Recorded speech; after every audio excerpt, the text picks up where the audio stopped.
I thank God for this opportunity to again directly talk to you, mahal namin mga kababayan, sa Luzon, Visayas at Mindanao, lalong-lalo na po sa mga nagsasakripisyong Pilipinong nagtatrabaho abroad. Magandang hapon sa inyo. Parati po natin pinagdadasal na pagpalain ang ating bansa. Kasama po sa pagpapala ay ang katotohanan. This verse, John 8:32, "Then you will know the truth, and the truth shall set you free." Madalas po ito makot, "The truth shall set you free." Yan po ay pwedeng gamitin sa spiritual, sa religious. It's a biblical principle, but it is also applicable to everyday life. For example, yung isang addict sa sugal man, sa drugs, pag hindi niya inamin sa sarili niya yung katotohanan na ako'y addict, na siya'y addicted sa drugs, for example, hindi siya masaset free. Hindi magkakaroon ng pagbabago. Lies continue to enslave us. Truth set us free. So today, I'm here to tell you some fundamental truths about what is happening in the Senate and in our country. Let me start with the May 11 change in leadership and also on the walkout by the minority. In both cases, may objective. Nung May 11, kaya pala nandun yung NBI, kaya pala pinapasok ng mga nasa majority noon at nasa minority ngayon, ayaw nila magkaroon ng palitan ng leadership. Ang sinabi nila na hindi katotohanan ay dahil daw to sa impeachment. Pero yung pala, ito'y tungkol sa maraming bagay, kasama po na magkaroon ng independent, impartial impeachment, but also, ayaw na magkaroon ng hearing sa Blue Ribbon na kung saan lalabas ang buong katotohanan. Marami pang ibang issue na sa mga susunod na araw ay pag-uusapan. We're listening to you, we hear you, na ang pangunahing issue ay trabaho, ay kita, ay ang taas ng presyo, yung araw-araw na kabuhayan ng ating kababayan. Yan po ay pinakamalaking issue. Ang ating survival, spiritual, physical, financial survival is always a priority. Pareho din sa health po yun. Yun po ang speech ko noon. Na ang ating spiritual health, physical health, mental health, financial health ay napaka-importante at dapat we look at the bigger picture.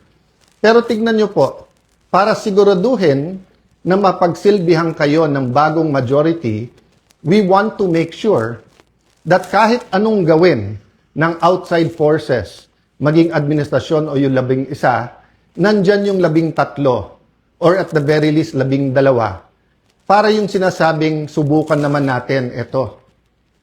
Masubukan nyo kung anong madideliver namin sa inyo. Ang problema, for the last 3 weeks, walang ginawa. Kung hindi, takutin kami, i-twist ang aming arm, operan ng kung ano-ano, para lumipat sa kanila. I'll go back to that later on. What's my point? You want an independent Senate. Our Constitution provides for the separation of power. Bakit separate? Because they are interdependent, but they are independent. Ibig sabihin po, one cannot survive without the other. Hindi naman po pwedeng walang judiciary. Hindi pwedeng walang executive department. Pero hindi naman po pwede po na executive department lang at puppets lang po ang nasa judiciary or in this case, the legislature. So nung nag-walk out po sila, anong sabi nila?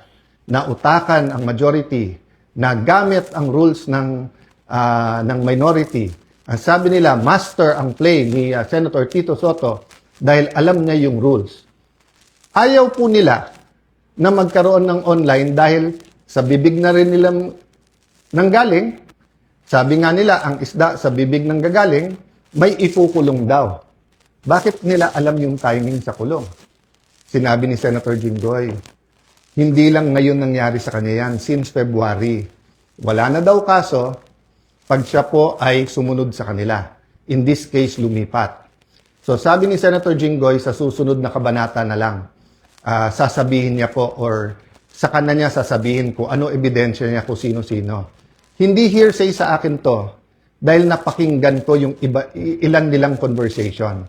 So alam ko for a fact na totoo na binabargain ang kanyang kaso, mabalik lang ang majority sa ngayon na 11 o minority. Kaya parati ko inuulit-ulit, huwag kayong magpa-11 sa 11. Sabi nila ngayon, paano na yan? 11-11 na. So, isi-simplify ko po ha. Ito po yung main message ko ngayon. Isi-simplify ko po ha. Main message na nakaugnay sa truth.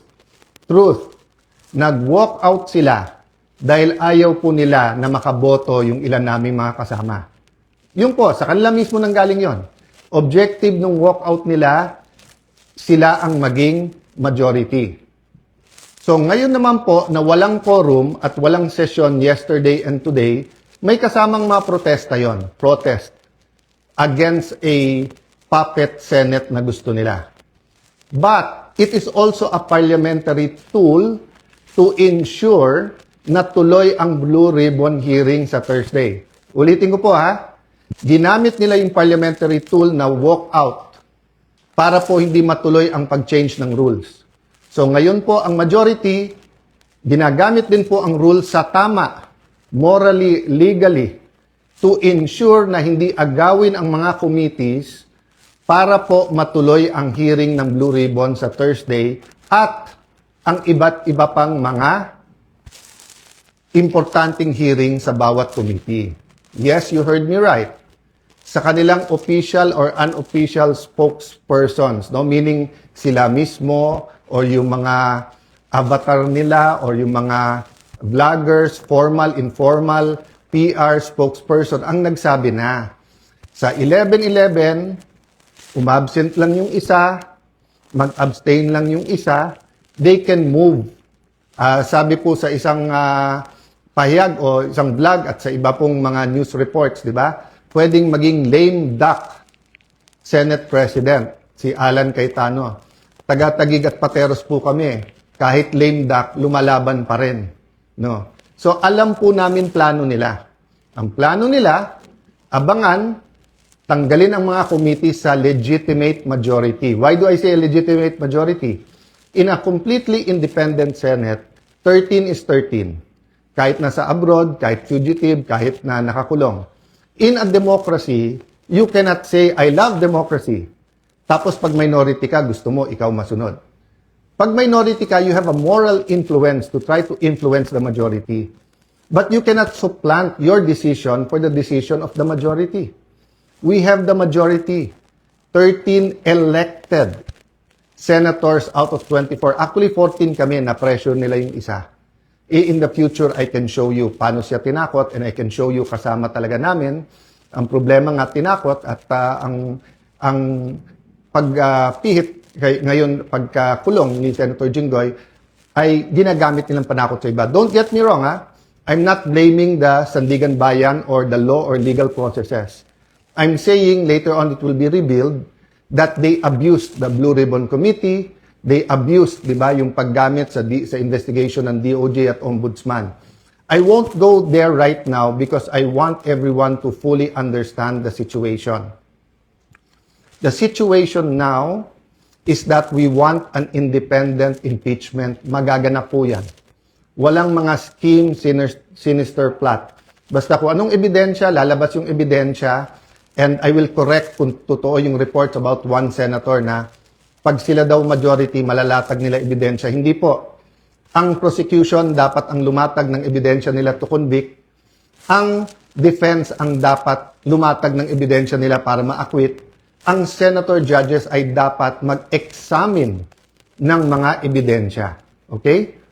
So, in accordance with the rules, and there are rules of evidence. So, people will be able to judge us. So, that's one important thing, the impeachment. The other important thing is yung ekonomiya natin, presyo. So in the next few days, we will be announcing to you the hard work that we're going to do in the different committees to help address inflation, to help address ang problema sa production sa agriculture, to help address yung mga walang pera sa pagpapagamot. After summer, pasukan. To help address the problems of K-12, to help address the problem ng mga gustong mag-aral, hindi makapag-aral. There are many, many other problems in between that. Sa kabuhayan, marami sa ating mga kababayan sa Middle East may problema sa trabaho or sa kita.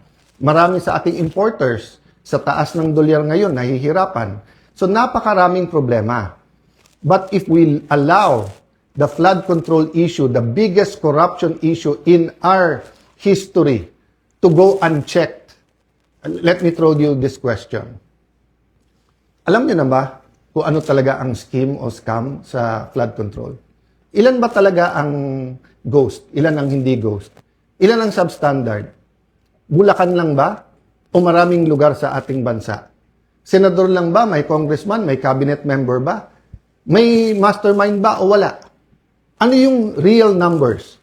Sa 1 trillion a year, sa 2023, 24, 25. Ano ba dyan ang tama? Ngayon ba? Wala na bang corruption ngayon sa infrastructure problems? Kamusta ang ating flood control? Pag umulan ba ng malakas ngayon, makakasiguro tayong hindi babaha? So, ang dami pong tanong. Hindi po ito masasagot kung wala tayong independent, impartial na hearing. May hearing ang ombudsman, may investigation at hearing ombudsman at DOJ. But what about the Blue Ribbon Committee? We gave Senator Lacson a chance. Napakatagal yon. Kayo na magkwenta ilang buwan o isang taon, di ba? So, Senator Marcoleta had one hearing. Pipigilan natin yon. Witnesses. Pag nandyan na yung witness, matetest natin. Kaya hindi ako nag-judge. Pag nakita ko sa press con, of course I'm intrigued. Of course I listen. I do a little bit of research. But until matesting yan sa cross-examination, dun pa lang ako maniniwala at ibabalandra ko po yun or isa side by side ko sa mga existing na ebidensya.